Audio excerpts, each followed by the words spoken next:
I'm going to show you today how to add a date to data that is transferred. So for example, we have here, we have what's a quote sheet, and it's quote number 27. Now I'd like to transfer it to my master list of quotes. Now in this firm, let's say that the quotes are only good for 30 days, so it's important to know what day this quote was created, so that you know that it's only valid until 30 days from today. So what we do is we click on transfer to master, and there you have my quote 27, and then I have today's date down, which is 7/31/2017. And let me show you how I did this, so that you know that when it gets to be August 31st, this quote will be expiring. Okay, so let's go to the code.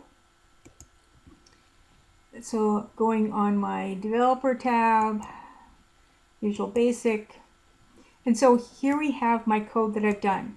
So the sub is sub button one click, and so I'm doing quote number as a string. I'm defining end row as long, my data as the new workbook, which is our master data list. And so worksheets, sheet 2 select, that's where I took my data from. Quote number equals range A3, and that's the cell where the quote number is on it.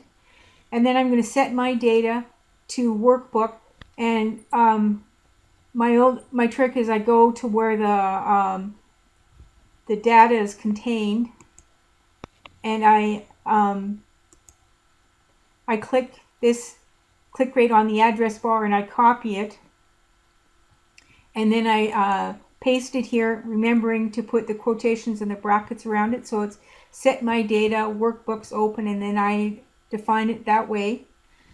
And then I say worksheets 1 select, worksheets sheet range A1 select, and then I calculate the end row, which is worksheet sheet 1 range A1 current regions count, and then active cell offset to my end row, and then I go to quote number. Now what I've done here is I've said and I put a space or 2 spaces in here, and then I just simply say and date, and then I save my data.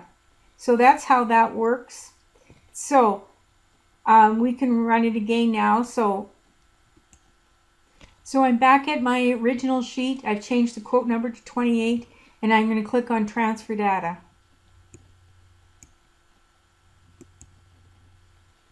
And there you have your quote 28 and today's date with a space between it. That's how you add a date to the data that you're transferring. Please subscribe.